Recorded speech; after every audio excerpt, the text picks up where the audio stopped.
In a quiet, remote village at the edge of a thick forest, a tiny bobcat cub was struggling to survive. The wind howled through the empty streets, rattling the shutters of homes that had long been closed against the night. Fresh snow from earlier in the week had turned into hard, jagged crusts, and in the cold air, flurries swirled like ghosts among the trees. This little cub, just a few months old, was barely more than a shadow. Shivering, he found it difficult to stand on the frozen ground, while his shallow breaths puffed into the icy air before disappearing. Once a lively creature full of promise, he had somehow gotten separated from his mother. No one knew how long he had been wandering, perhaps days or even longer. His thick winter coat, meant to keep him warm, was now matted and thin from exposure and hunger. His ribs were visible beneath his dull fur, each breath making his sides stretch tight, as if he were made of paper. A crust of frozen saliva clung to one corner of his mouth, and although his eyes were once fierce and golden, they had gone dull and glassy, rimmed with frost. He no longer had the strength to cry out or seek shelter. Survival had turned into a painful drift towards silence. As he stumbled through the outskirts of the village, he went unnoticed by the few flickering lights behind curtained windows. A chimney nearby sent up wisps of smoke, but it brought no warmth for him. With each step, the sound of his paws crunching on the ice grew fainter. His head drooped, and his legs began to buckle. Instinctively, he turned towards a shape that seemed like it might offer some protection. A crumbling old barn at the edge of a pasture forgotten by time. Beside a frozen trough, half buried in the snowdrift, the cub collapsed. His small body curled in on itself as the cold seeped deeper, clawing through his muscles and bones. His shallow breathing was accompanied by fever-fueled fear. In the forest, he might have had some chance. There, his instincts and the familiarity of earth, tree, and shadow would guide him. But here, caught between the human world and the wild, he was invisible, just another wild animal in a place where no one knew he was suffering. However, he was not alone. An old man named Elias and his son Jonah were returning from the woods, carrying bundles of firewood. As they walked quietly through the drifting snow, their boots crunched on the icy path leading from the forest, completely unaware of the small life hanging in the balance nearby. Elias walked along the timber line toward the old barn, where they often stacked firewood to dry. He was a gray-bearded man with a broad build, and despite the years weighing on him, he moved with steady and deliberate steps. The lines on his face were a testament to hard winters and greater losses. He was not someone who easily got flustered, but his eyes were always scanning the surroundings, a habit formed from a life spent close to nature. As he approached the barn, something caught his eye. There was a strange shape in the snow, low and still, near the trough. At first, he thought it might be a pile of old rags or debris, perhaps blown in from the recent storm. But then, it moved, a barely noticeable twitch, but enough to make him pause mid-step. "Jonah," he murmured softly, his voice barely cutting through the wind. His son, a tall 15-year-old with a scarf pulled tight around his face and eyes as bright as the mountain sky, stopped beside him. Jonah followed his father's gaze, squinting into the flurry. "What is it?" he asked, curiosity weaving through his tone. Elias didn't answer immediately. He took slow, careful steps toward the shape, trying not to startle whatever it might be. As he got closer, the outline became clearer, a small body, with legs tucked beneath it and a faint rise and fall of its chest. The creature was covered in ice crystals, its fur matted with frozen snow and dirt. "It's a bobcat," Jonah whispered, his eyes wide in disbelief. He had seen one from a distance before, but this felt different, almost like he had stepped into a dream. Elias nodded and knelt down slowly. He peeled off one glove despite the cold. "A cub," he observed after a moment, his voice a mix of concern and wonder. "And not long for this world if we leave him here." Jonah stepped closer, hesitantly. While he respected animals, there was something about this one's stillness and the quiet plea in its eyes that unnerved him. "Will he hurt us?" he asked, uncertainty creeping into his voice. Elias shook his head gently. "He doesn't even have the strength to lift his head, let alone fight." He moved cautiously, like someone approaching a delicate piece of art that might break under the slightest disturbance. Carefully, he reached out to touch the cub's side. It felt like touching ice. No warmth, just the chilling grip of death. The creature flinched weakly at the contact, a small twitch beneath its layers of soaked fur, but it made no sound. It couldn't muster a growl. Jonah crouched next to his father, his gaze fixed on the cub's face.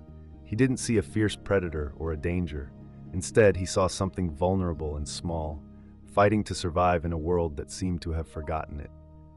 Without thinking, he took off his scarf, a thick, hand-knitted piece made by his grandmother, and handed it to his father. His voice was soft, but it carried a depth of emotion. "We can't leave him, can we?" "No," Elias replied simply, wrapping the cub in the wool scarf and lifting it gently, much like one might carry an injured bird. He held the tiny creature close, feeling its faint heartbeat fluttering beneath the fabric. Jonah walked beside him in silence, his gloved hands trembling, not from the cold, but from a deep ache that settled in his chest the moment he looked into the cub's lifeless eyes. The path back to their cabin felt unusually long. The snow crunched under their boots, and each gust of wind stung their cheeks, but neither of them spoke. Elias adjusted the cub's weight carefully in his arms, being mindful not to disturb its fragile form wrapped in wool. Behind them, the barn gradually disappeared into the night, while the warm, orange glow from their cabin's window flickered ahead, almost like a reassuring promise. Once they reached the house, Jonah pushed the door open. A wave of warmth enveloped them, filling the air with the rich scents of pine smoke and iron kettles. The stove crackled cheerfully in the corner, with flames dancing against the grate. Elias stepped inside and went straight to the hearth. Meanwhile, Jonah hurried to clear a spot in the old wooden crate they usually used for kindling. He dragged it closer to the stove and began layering the bottom with towels and old wool blankets, moving with a nervous urgency, knowing something delicate depended on him. Elias knelt and carefully lowered the cub into the crate, still wrapped snugly in the scarf. The animal remained silent and still, its breath shallow and barely perceptible. Elias placed a hand on Jonah's shoulder. "He'll need more than warmth," he said, his voice low and focused on the small bundle of fur. "We need help." Jonah didn't need to ask what kind of help.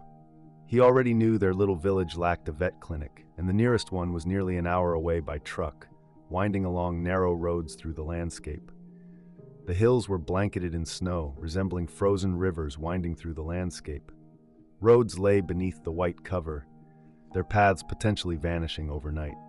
Despite the challenging conditions, Elias didn't wait for dawn or clearer skies. He glanced out the window, assessed the snowfall, and decisively said, "Get the crate." Jonah sprang into action without hesitation. Together, they carefully placed the cub into an old wooden apple crate, softening it with blankets and securing the sides with rope. They carried the makeshift bed over to the truck. The old Ford sputtered to life, emitting a few stubborn coughs. Elias scraped the frost off the windshield while Jonah settled into the passenger seat, cradling the crate against his knees. The truck's heater struggled to keep them warm, prompting Jonah to lean forward and speak softly to the cub, watching his breath fog the lid. The drive was slow and tense. As the tires crunched over snow and slipped on icy patches glimmering in the moonlight, the windshield wipers squeaked monotonously. Outside, the forest became a blur of shadows and frozen branches, while inside, Jonah whispered to the cub, sharing stories and making promises to fill the silence. "You're going to make it," he gently murmured once. "We found you, and we're not going to let you go." Yet the cub remained unresponsive, its eyes closed and its breath weak and shallow. By the time they arrived at the small veterinary outpost at the edge of the neighboring town, the first light of dawn was creeping into the sky. The clinic stood out, a squat brick building half buried in a snowdrift, with a hand-painted sign reading Animal Health and Rescue Center. A dim yellow glow shone behind the frosted windows. They parked on the icy gravel, and Elias jumped out immediately, jogging to the door while Jonah carefully lifted the crate, shielding it from the biting wind with his coat. As they stepped inside, the doorbell chimed, and 3 veterinarians who were just starting their day looked up in surprise. Dr. Karim, the eldest, was organizing bottles on a shelf. Dr. Raphael was sorting through files, and the 3rd veterinarian, a quiet man named Anton, was prepping syringes near the sink. Their expressions shifted from surprise to concern as Dr. Karim stepped forward, eyebrows raised. "Can we help?" he asked, immediately noticing the crate. Jonah gently pulled back the blanket to reveal the cub. "That's no kitten," Karim said, stepping closer, his voice dropping with urgency. "That's a wild bobcat." Jonah's voice quivered as he replied, "He's dying. Can you help him?" Dr. Karim exchanged a quick glance with Dr. Raphael and then with Anton, all aware that the situation was critical. Anton quickly moved to clear a table, no need for further instructions. Jonah stepped back as the crate was lifted, revealing the tiny cub under the bright clinic lights, placed gently on the steel examination table. Karim listened to the cub's breathing through his stethoscope and turned to Raphael. "Get an IV. He's severely dehydrated." Anton was already unwrapping gauze.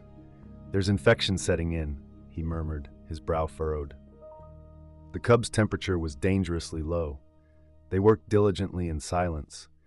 Jonah stood back, his hands clenched and heart racing, while Elias leaned against the counter, his arms crossed and face etched with worry. Occasionally, Karim would call out numbers or instructions, and Raphael would move quickly to fill a syringe. Anton adjusted the IV tubing, cleaned blood from the cub's paws, and checked his pulse again. Minutes turned into what felt like hours. At one point, Karim stepped back, letting out a quiet sigh, his expression serious. "He might not make it," he admitted. "But he might," Elias replied firmly, leaving no room for doubt. The vets nodded in agreement, understanding the weight of his words. In the world of wild animals, outcomes could be uncertain, but sometimes hope could act as its own form of medicine. So, they agreed that the cub would stay under their watchful care at the clinic until he was strong enough to consider returning to the wild. That night, Jonah didn't want to leave the cub's side. He stood near the edge of the room, intently watching every breath, every twitch of a paw, every change in the beeping monitor beside the cub's table. Elias rested a reassuring hand on Jonah's shoulder. "We'll come back tomorrow, I promise." And they did, every day without fail, regardless of the snow, the cold, or the chores waiting for them at home. Jonah would press his face to the warm glass of the enclosure that the vets had prepared, a cozy corner room lined with straw and wool, softly lit and kept quiet to ensure the cub wouldn't be overwhelmed. In the first few days, there wasn't much change. The cub barely moved, often sleeping deeply, occasionally shifting his head or blinking slowly before drifting back into slumber. But then, as if in response to Jonah's silent wishes, something began to shift. By the end of the first week, the cub's breathing grew stronger, less shallow, and more consistent. The fever that had plagued his small body started to decline. One morning, Jonah arrived and leaned in closer, hopeful for what he might see. Jonah noticed a single golden eye watching him intently. His heart soared at the sight. "He needs a name," he said, catching his breath. Elias, who was nearby folding blankets, looked up with a hint of concern in his expression. "He's wild," he cautioned, drawing from his past experiences. "He might return to the forest someday." Jonah didn't waver. He believed even wild creatures deserved names. Elias studied him for a moment before breaking into a small, proud smile. They decided on the name Hope. It felt fitting, not only for what the cub had endured, but also for what he represented to those around him, a quiet and strong symbol that even something broken could start anew. In the days that followed, small miracles unfolded. Hope began to lift his head independently. At first, he sipped warm formula from a small syringe, gradually progressing to drinking from a shallow dish. His appetite grew, moving from small bites to whole servings of soft meat, then tougher strips, and eventually raw bits of rabbit and fish provided by the vets. Jonah made it a point to bring Hope little treasures from the forest, pine cones, feathers, and broken twigs still smelling of wind and snow. Hope would sniff each item, sometimes batting at them playfully. He even curled up with a patch of moss Jonah had tucked into a towel, finding comfort in its texture. Elias contributed too, offering smoked trout wrapped in cloth, strips of dried venison, and a small carved wooden toy he had saved from entertaining a stray kitten long ago. While visiting Hope, Elias spoke little, but the way he observed the cub told a deeper story. His quiet respect reflected a man who had seen too many creatures in pain, now witnessing one's journey to recovery. The veterinarians also grew fond of Hope. Dr. Karim checked in daily, logging data about his temperature, weight, and hydration. Dr. Raphael captured photos to document his healing and often stayed late to prepare special food blends. Yet it was Anton, the quietest of the group, who seemed to form the strongest bond with Hope. His calm presence created a sense of safety for the cub. Though he rarely spoke, Hope would often move closer whenever Anton entered the room, as if recognizing something profound in him. By the third week, a remarkable change was evident.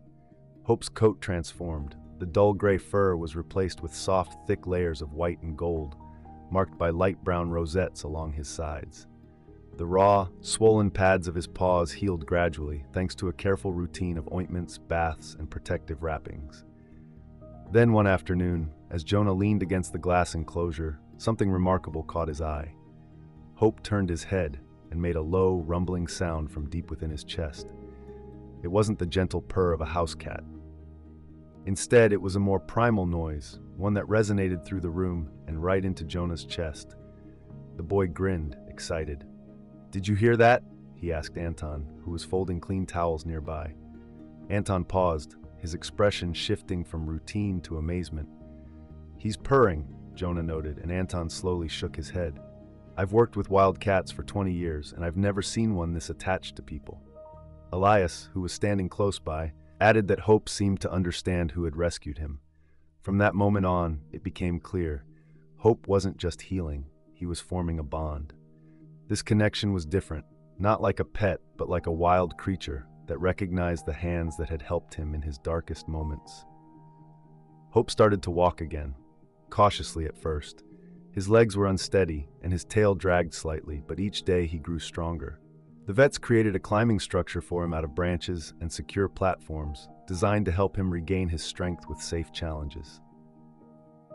Hope adapted quickly, climbing and leaping from post to post, his balance improving each time. When Jonah visited in the afternoons, Hope would make a short, high-pitched sound that was a mix between a meow and a bird call. Sometimes, he would walk right up to the glass and press his nose against it until Jonah knelt down to greet him. Before long, Elias began discussing the possibility of bringing Hope home for brief visits. The vets considered the idea, but ultimately agreed. They created a controlled space, a clean enclosure monitored for safety, which Elias built himself behind their house, right at the edge of the forest.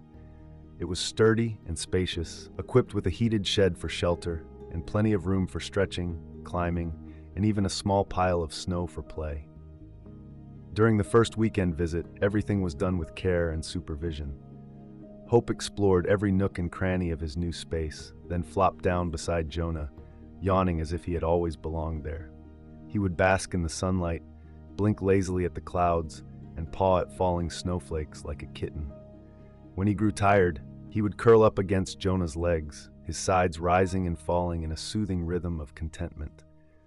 However, Elias, Kareem, Anton, and Raphael were all aware that winter wouldn't last forever.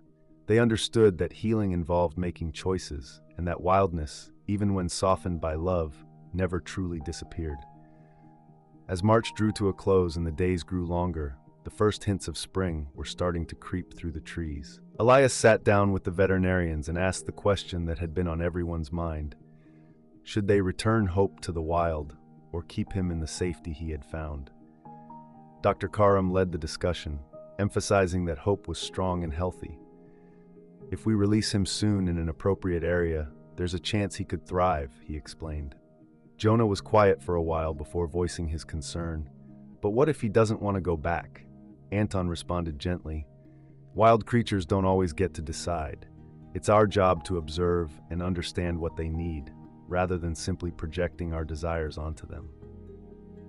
Hope watched from his crate, his golden eyes calm and trusting. After some discussion, they decided to try a soft release, a gradual reintroduction in a monitored area of the forest that had plenty of prey and water. Jonah and Elias worked together to build an enclosure in the woods. Hope was brought to this new setting in early spring. His fur was thick, his eyes alert, and his legs strong. For the first week, he stayed close. Then one evening, the enclosure door was left open, but he didn't leave. When Jonah returned the next morning, he feared the worst but found Hope sunning himself on the roof of the shed. As the week went on, Hope began to explore further, returning at dusk each night. But one morning, he was gone. The forest was calm, and his prints led beyond the ridge. Jonah sat on a log, feeling a mix of emotions. Elias placed a reassuring hand on his back and said, "He knows where home is now. That's more than most ever get." Weeks later, just before Jonah turned 16, a noise at the back door startled him. He opened it slowly and froze. There in the snow stood Hope, sleek and proud. He didn't need to come inside. Instead, he stepped forward and briefly pressed his head against Jonah's hand before disappearing into the trees. From that night on, Hope dropped by whenever he pleased. His visits were brief, but enough to remind them that he was still out there, still strong, and that the bond they had created remained intact. Jonah never forgot, and neither did Elias. Hope became a legend in the village, the bobcat who found love on a winter's night. He symbolized second chances and served as a reminder of what can happen when someone takes the time to notice and help. Sometimes even wild creatures need saving, and sometimes they remember the hands that saved them forever.